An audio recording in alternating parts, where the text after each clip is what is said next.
ये फ्रेंड्स अस्सलाम वालेकुम। रेसिपी करीज किचन में खुश आमदीद। तवे पर एक मज़ेदार सी रेसिपी के साथ हाजिर हूँ जिसे आप झटपट से बनाएंगे और बनाकर डब्बे भर कर महीनों के लिए आप इसे सेव कर सकते हैं। बहुत ही यमी, बहुत ही डिलीशियस। और इस रेसिपी के लिए सिर्फ और सिर्फ एक अंडे की ज़रूरत पड़ेगी। तो बिस्मिल्लाहिर्रहमानिर्रहीम। अस्सलाम वालेकुम। रेसिपी अच्छी लगे तो लाइक शेयर, चैनल को सब्सक्राइब जरूर कर लीजिएगा। इस रेसिपी के लिए सबसे पहले तो आपने 1.5 टेबल स्पून आपने लेना है मक्खन।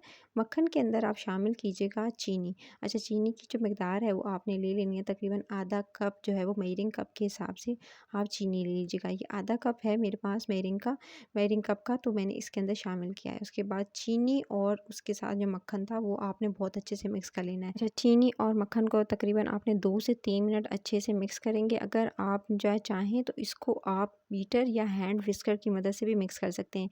टाइम सेविंग के लिए आप इसको बीटर से करेंगे तो बहुत ज़्यादा फ्लफ़ी अच्छा सा टेक्सचर आ जाएगा। और अगर चम्मच से चाहें इंस्टेंट तो बस चम्मच से भी मिक्स कर सकते हैं। तो मैंने तो इसे चम्मच से मिक्स किया है। चम्मच से इस तरह से मिक्स कर लेने के बाद फिर आप इसके अंदर शामिल कर लीजिएगा एक अदद अंडा तोड़कर। अच्छा, अंडा तोड़ कर इसके अंदर शामिल कर देंगे। अंडा इसके अंदर आपने शामिल करना है। उसके बाद हैंड विस्कर की मदद से बहुत अच्छे से आपने अंडे को फेंट लेना है। अंडे को तकरीबन आपने 2 से 3 मिनट इसको अच्छे से फेंटेंगे। और 2 से 3 मिनट अच्छे से फेंट लेने के बाद ताकि एक अच्छा सा फ्लफ़ी सा टेक्सचर जो है बन जाए। जब अच्छे से जो है वो फेंटा जाएगा उसके बाद आपने इसके अंदर शामिल करना है मैदा। अच्छा, मैदा छान लीजिएगा। अच्छे से छान लेने के बाद मेजरिंग कप के हिसाब से 250 ग्राम मैंने जो है वो लिया है मैदा।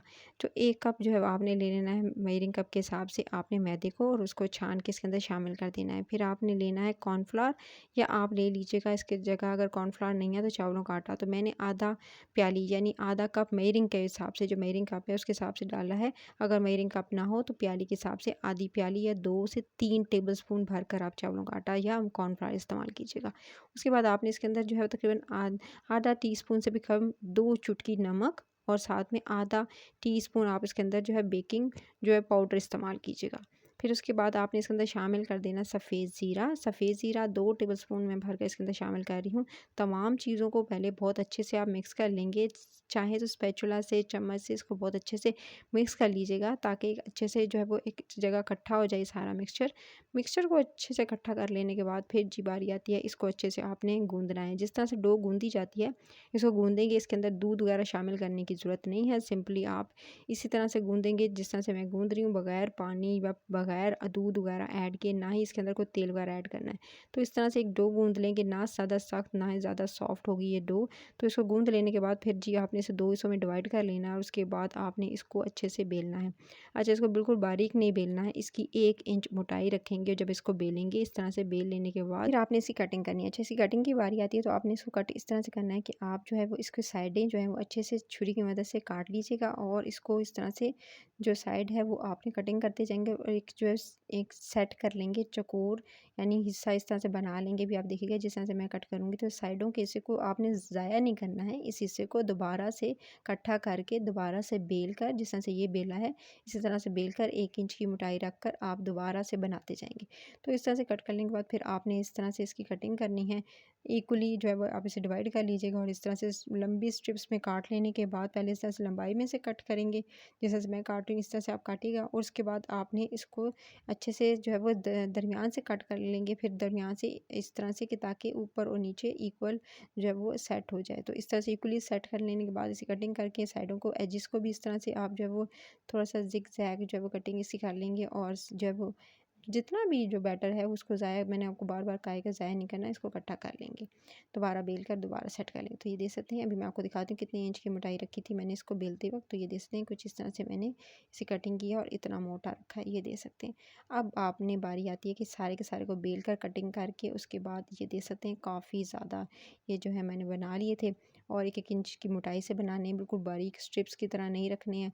तो इस तरह से आप ये देख सकते हैं, इस तरह से मैंने कट कर लिए। और अब आप बारी आती है इसको फ्राई नहीं करना, ना ही आपने ओवन की ज़रूरत है ना पतीले की ज़रूरत है। सिंपल आप लेंगे तवा, आपने एक तवा लेना है, तवे पे रखेंगे आप स्टैंड, और स्टैंड पे आपने रखनी है एक प्लेट रख के उसको पहले आपने ग्रीस करना ऑयल से, उस पर बटर पेपर लगाना है और आँच रखनी है धीमी। धीमी आँच रखेंगे। स्टैंड क्यों रखा है इस वजह से ताकि डायरेक्ट हीट ना पहुँचे और आपके जो है ये इस तरह से जले नहीं। सो उसके बाद आपने इस इसको थोड़े-थोड़े इंच का फ़ासला देकर रखना है ताकि आपस में जुड़े नहीं, इसलिए आपने थोड़े से फ़ासले पे इसको रखते जाना है। इस तरह से प्लेट पे सेट करते जाएँगे, जिस तरह से मैं रख रही हूँ इस तरह से आपने रखते जाना है।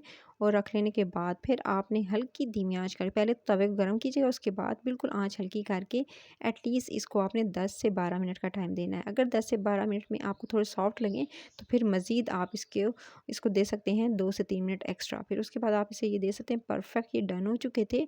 जस्ट इस दे सकते हैं नीचे से, अब ये बहुत गर्म है। अब ये देसी नीचे से कलर देख लीजिएगा इसका।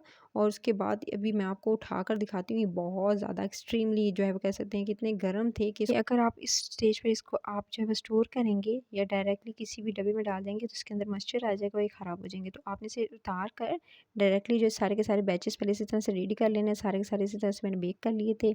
12 मिनट में मैंने इसको बेक किया। उसके बाद वाई रैक पे ठंडा किया। ठंडा कर लेने के बाद फिर आप इसे किसी जार में स्टोर कर लीजिएगा। और स्टोर करने का तरीका मैंने आपके साथ शेयर किया है। ठंडा करने के बाद स्टोर कीजिएगा और इसे महीना भर के लिए आप ज़्यादा मिकदार में बनाकर सेव कर सकते हैं। सो जी गाइस, अब आपको दिखाती हूँ कितने क्रिस्पी और कितने मज़ेदार हैं, और ये एकदम सौगी नहीं होंगे अगर आपको जिस तरह से मैंने बताया इस तरह से स्टोर करेंगे। तो चाय, पराठे और तले हुए ऑमलेट को छोड़कर अगर आप इसको एक दफ़ा बना के रख देते हैं तो आप जो ईज़िली ऐसे चाय के साथ, कॉफ़ी के साथ एंजॉय कर सकते हैं। और बाज़ार से जितने भी आप ले रहे होते हैं उनसे कहीं गुना बेहतर आप इसे घर में बना सकते हैं। तो ये मज़ेदार सी रेसिपी मैं आपको दिखाती हूँ, ये कितने मज़ेदार हैं। ये देख सकते हैं परफेक्ट बेक हुए हैं, कलर भी आप इनका देख सकते हैं।